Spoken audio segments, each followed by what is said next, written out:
Just a couple notes and something I kind of alluded to in the previous video. You're going to have clients come to you in pain all the time for whatever reason. You know, adults typically deal with pain throughout their entire life, and it's not something they ever really actually deal with. Or training with you is going to expose something that's going to cause them pain. And it's not necessarily your fault or their fault or anyone's fault. It's just, you know, kind of life, unfortunately, just because, again, we're hunched over our desk all day, we're hunched over a car all day, we're sitting all day. So you're going to experience a lot of people dealing with different kinds of pain. So when it comes to shoulder pain, if someone presents with shoulder pain, generally I almost never barbell overhead press with them.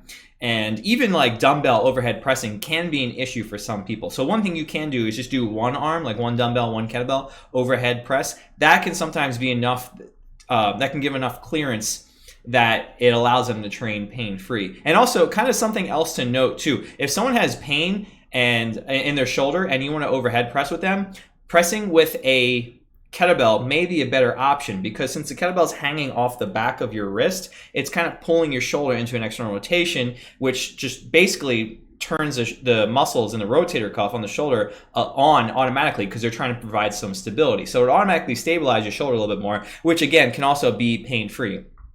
The reason also you'd want to use one arm rather than two arms for someone to present with shoulder pain overhead is just there's just much more range of motion. They're able to more freely move with one arm. They don't have to if they don't have the mobility to do it with two arms, they likely have the ability to do it with one arm. Their body just, you know, can rotate a little bit more through this side, and it's just a lot easier for them to press overhead.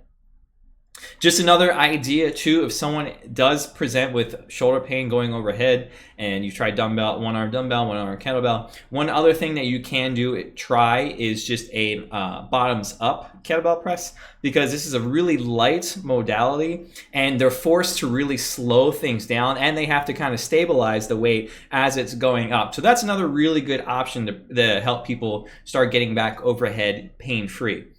But if that's not an option, they're still presenting pain, or you just want them to train heavier, you want them to actually get some sort of strength training effect, then incline bench is fine, especially with dumbbells. A landmine press is a great option. If you have the attachment of Viking press, it's just attachment that goes on a barbell for a landmine press. That's also another really good option as well.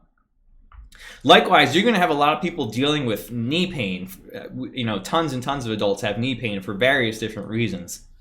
And one big cause for knee pain is lack of strength in the glutes and the posterior chain in general. So a lot of times when people present with knee pain, squats hurt, lunges hurt, any sort of knee pain, I'm almost always going to default to just hip dominant exercises, because it puts a lot less stress on the front of their knee, so they're not going to experience any pain, or they're much less likely to experience pain. They can train pretty hard, they can load things up pretty heavy, and that's just really, again, going to strengthen their glutes, their hamstrings, their entire posterior chain, which over time will help them get out of knee pain, because now that knee has that strength in the hip that it's craving, and so it'll be stable. It won't be in pain. It won't be doing things that's not meant to do. The hips will be able to provide that stability for the knee, so it's able to get out of pain.